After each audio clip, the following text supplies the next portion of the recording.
ಕಡೆಯು ತನ್ನ ಪ್ರಯಾಣ ಅಲ್ಲ, ಯಾವುದೋ ಒಂದು ಪ್ರೇತಾತ್ಮ ಇತ್ತ ಧಾವಿಸುವುದನ್ನ ಕಾಣ್ತಾ ಇದ್ದೇನೆ. ಹಾಗಂತಾದ್ರೆ ಬರುವುದು ಯಾಕೆ ವಿಳಂಬ ಮಾಡ್ತಾ ಇದೆ? ಈ ಪ್ರೇತಾತ್ಮ ಯಾರು? ಎಲ್ಲಾ ವಿಚಾರವನ್ನ ತಿಳ್ಕೊಂಡು ಬರ್ಬೇಕು ಅಂತಾದ್ರೆ ಹೇಳತ್ತ ಅವನನ್ನ.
ಹಲವು ರೀತಿಯಾದಂತಹ ಪ್ರಯತ್ನ ಪಟ್ಟೆ.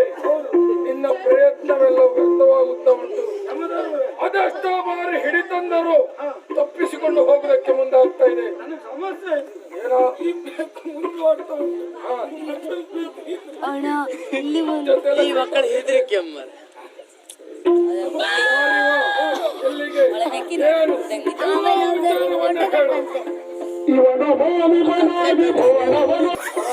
ಒಂದು ನಾಡಿನ ಅಧಿಕಾರಿ ಇದ್ದ. ಯಾವ ದೇಶದ ಅಧಿಕಾರಿ? ರುದ್ರಪುರ ಎನ್ನುವ ಹಾಗೆ. ಅಲ್ಲಿ ಅಧಿಕಾರಿ ಶ್ವೇತಕುಮಾರ ಅಂತ ಹೇಳಿದ್ರೆ ಇದ್ದ. ಇದರೆಲ್ಲರೂ ಸೇರಿ ಇವರಿಗೆ ಮದುವೆ ಮಾಡಿಸಿದ್ದಾರೆ. ಶಿವ ಎನ್ನುವ ಆಕೆಯನ್ನ ಶಿಷ್ಟಾಚಾರದಂತೆ ಪಟ್ಟ ಏರಬೇಕೆನ್ನುವಂತ ಉದ್ದೇಶದಿಂದ ಉತ್ತಮ ಮನೆತನದ ಹೆಣ್ಣೋರ್ಗಳನ್ನು ನೋಡಿ ಮದುವೆ ಆದನ. ಈತ ಮದುವೆಯಾಗಿ ಬರುತ್ತಿರುವಂತ ಸಂದರ್ಭದಲ್ಲಿ ಒಂದು ಘಟನೆ ನಡೆದೋಗಿ. ಏನದು? ಕಾಡಿನ ಮಾರ್ಗವಾಗಿ ಬರುತ್ತಿರುವಾಗ ಕರಾಳ ನೆತ್ರ ಎನ್ನುವಂತಹ ರಕ್ಕಸಿ ಇವನಿಗೆ ಸಿಕ್ಕಿದ್ರು. ಇವನ ದಿಪ್ಪಣವನ್ನು ಅಡ್ಡಾಯಿಸಿದ. ಯುದ್ಧ ಮುಖೇನವಾಗಿ ಅವಳು ಎರಡೂ ಕರೆಗಳನ್ನು ಇವ ಕತ್ತರಿಸಿದ. ಹೌದಾ? ವಿಚಾರ ಅವಳ ಅಣ್ಣ ದುರ್ಜಯ ತಿಳಿಯಿತು. ಹೀಗಿರುವಂತ ಸಂದರ್ಭದಲ್ಲಿ ಈತ ಅರಮನೆಗೆ ಬಂದಾಗ ಇವನಿಗೆ ಬೇಸರ ಪ್ರಾರಂಭ ಆಯ್ತು. ಆ ಬೇಸರವನ್ನ ದೂರ ಮಾಡ್ಕೊಳ್ಬೇಕು ಅಂತ ವನವಿಹಾರಕ್ಕೆ ಹೋದ. ಅಲ್ಲಿ ಹೋದ. ಓಹೋ. ಅಲ್ಲಿ ಚಂದದ ಹುಡುಗಿಯೊಬ್ಬಳನ್ನ ಕಂಡ. ತ್ರೈಲೋಕ ಸುಂದರಿ ಅನ್ನುವ ಅವಳನ್ನ ಕಂಡು ಅವಳನ್ನ ವರಿಸಿ ಆ ಕಾಂತಾರದಲ್ಲೇ ಉಳಿದೆ. ಕೊಟ್ಟು ನಡೆಸುವಂತ ಯೋಗ್ಯತೆ ಉಂಟು ಅಂತ ಆದ್ರೆ ಅರಸನಾದವ ಎಷ್ಟೋ ಮದುವೆ ಆಗಬಹುದು. ಆದರೆ ಮತ್ತೊಬ್ಬಳು ಹೆಣ್ಣು ಸಿಕ್ಕಿದ್ದಾಳೆ ಎನ್ನುವಂತ ಉದ್ದೇಶದಿಂದ ಧರ್ಮ ಪತ್ನಿಯನ್ನ ಯಾವುದೇ ಕಾರಣಕ್ಕೆ ಮರೆಯಬಾರದು. ಅರಣ್ಯದಲ್ಲೇ ಕಾಲ ಕಳೆದನ, ಹೆಣ್ಣತೆಯನ್ನು ಮರೆತ. ಹೀಗಿರುವಂತ ಸಂದರ್ಭದಲ್ಲಿ ಉದಯಾಸುರನ ಮಗ ಲೋಹಿತನ ನೇತ್ರ ಎನ್ನುವಂತ ಇವನಿಗೆ ದಾಳಿ ಇಟ್ಟು ದ್ವೇಷ